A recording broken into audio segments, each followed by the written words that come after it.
Les origines de la République française, c'est le paganisme. Et c'est un esprit puissant contre le catholicisme.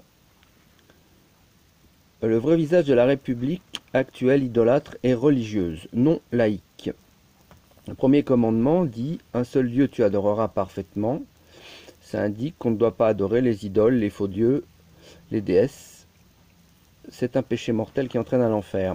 La République actuelle nous fait croire qu'elle est laïque, c'est-à-dire neutre, vis-à-vis de toutes les religions, c'est faux. Tous les symboles républicains du pouvoir sont religieux. Dieu, déesse, sphinx, tout un cortège de superstitions mythologiques. Voici l'origine première, le faux dieu Mitra.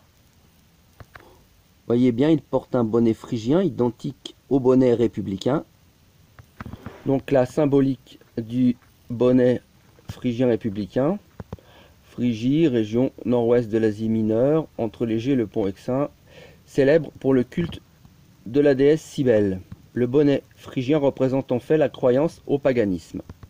C'est pas pour rien que la République a adopté ce bonnet, et pour la Révolution française aussi. Lucifer fut adoré sous le nom du dieu Mitra, portant bonnet phrygien. Le bonnet représente l'esclave qui s'affranchit de son maître. Il faut donc comprendre ici que le porteur du bonnet phrygien s'affranchit, c'est-à-dire rejette son maître, le vrai Dieu, supposé pour se faire adorer lui-même dans le cadre du paganisme en tant que Lucifer, être suprême. En choisissant ce symbole du bonnet phrygien sur la tête de Marianne, la République française signifie par là qu'elle s'affranchit de Dieu, qu'elle rejette et s'attache au paganisme sous toutes ses formes. Mitra, qu'on a vu tout à l'heure, déesse Cérès, déesse Cybèle, sphinx, etc. Toute forme de superstition. Ça n'est pas l'expression d'une laïcité quelconque, mais d'un paganisme certain. Alors, voici ces petites choses. La déesse Cérès, vous voyez ça sur les flammes de notaire, la police, toutes les autorités républicaines sont représentées comme ça. En voici une autre, avec ses piquants sur la tête. Toujours une flamme de notaire, donc une déesse. Pareil, autre version, toujours une déesse. La déesse Cérès, toujours pareil. Et on voit au travers de ça la ressemblance avec la statue de la liberté. C'est exactement la même symbolique. C'est une représentation de Lucifer, l'ange déchu.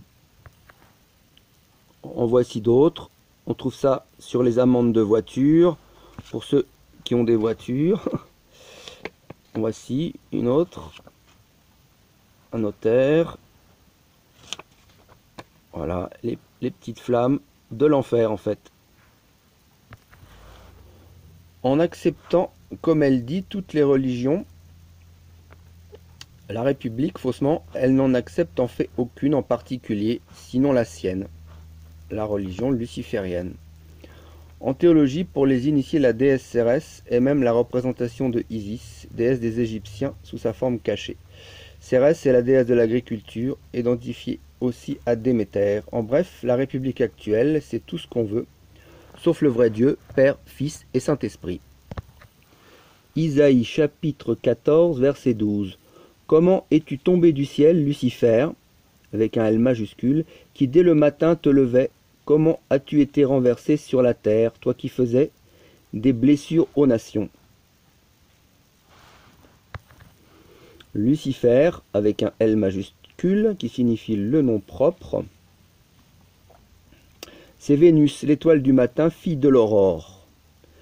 Mais le roi de Babylone est encore nommé ainsi. D'après les pères de l'Église, il s'agit ici de la chute de Lucifer, chef des démons.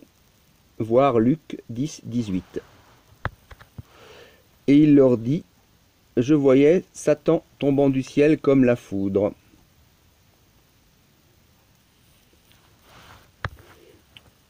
Je ferai une autre vidéo sur l'explication du terme Lucifer, parce qu'au Vatican, ils ont un télescope qui s'appelle Lucifer, et chaque matin, ils disent une prière à Lucifer.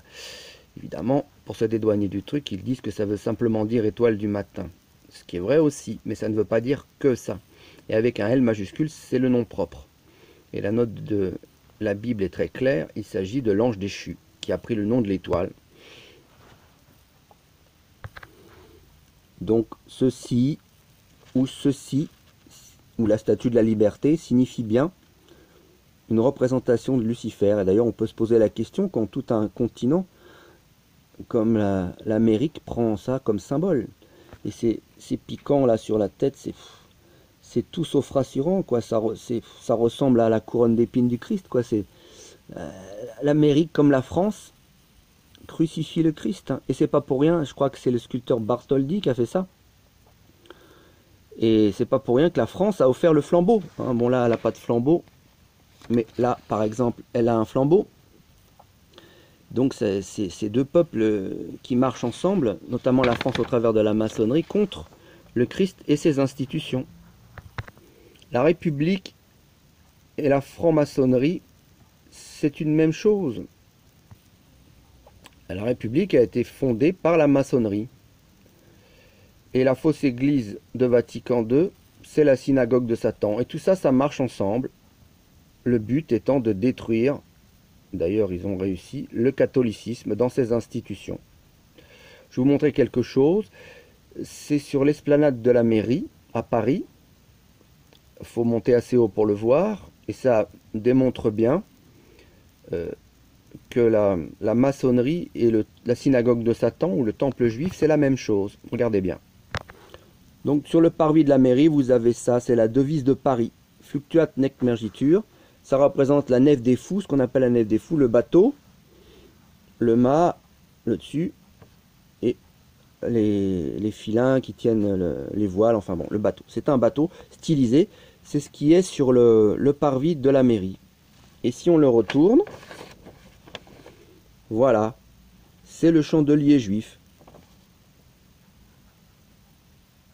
Hein, avec ses 7 branches, et toutes les petites lumières, le pied, voilà. C'est QFD. La mairie de Paris, c'est un temple maçonnique. Moi, je trouve ça terrifiant. Au cours de ma vie, quand il y a eu des décès, il a fallu aller chez le notaire. À chaque fois, c'est une horreur. C'est un système complètement inhumain. Ils vous réclament des taxes et des machins que on n'a pas pu payer. Nous, on a une maison, je suis d'un milieu ouvrier. Hein, notre maison, on l'a pas volée, mais eux, ils ont failli nous la voler. Et au prochain décès, ça va être terrible. Je sais pas comment on fera, mais bon. Et voilà, vous rentrez chez le notaire, vous voyez ça derrière, il a ça sur son calendrier. Moi, je trouve ça terrifiant.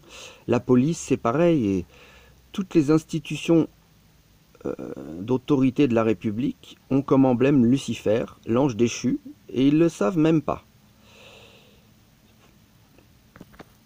Maudite République. Lucifer et son flambeau. Vous verrez si un jour vous tombez dans leurs pattes, et vous y tomberez forcément. C'est un système, notamment le fisc et les impôts, c'est inhumain. C'est monstrueux. Ça fait penser un peu à la Russie, toutes ces administrations, c'est technocratique. Enfin, chaque service n'est pas au courant de ce qui se passe à côté. C'est une horreur. C'est une source d'angoisse, mais monstrueuse, vous ne pouvez pas vous imaginer. Et ce qu'il y a de terrible, c'est que le mal, M-A-L, a été légalisé. Donc vous pouvez rien faire. Quoi que vous disiez, ils vont vous dire c'est la loi, faut payer, c'est l'horreur. L'horreur totale. Ils ont tous les droits et ils peuvent saisir vos biens. En fait, c'est une destruction psychique de la personne. Hein. Dès qu'elle le peut, elle vole. De toute façon, la République, elle a toujours volé. Elle a volé les corporations de métiers. Elle a volé aussi tous les biens de l'Église. Hein. Les corporations de métiers au Moyen-Âge, elle a volé tous les biens de l'Église. Donc elle continue. Maintenant, avec le système de la loi Rothschild-Pompidou des banques, ils volent absolument tout l'argent de la nation qui va dans les banques avec le système de la fausse dette. Donc après, on a détruit l'agriculture, on a détruit les ouvriers, la classe moyenne, et on détruit le peuple. Hein, c'est plutôt mal parti. À chaque fois dans l'histoire de France, quand il y a eu cette chose-là, quand les juifs, au travers de la franc-maçonnerie, viennent, enfin, squattent un pays, veulent l'écraser, après, soit ils se font chasser du pays, soit il y a une guerre. Il y a souvent eu une guerre après ce genre de configuration. On va terminer sur une note joyeuse. Voilà, ce qu'il faudrait, c'est le retour d'un roi de France qui leur mette un bon coup d'épée dans la gueule. Et franchement, ça serait mérité.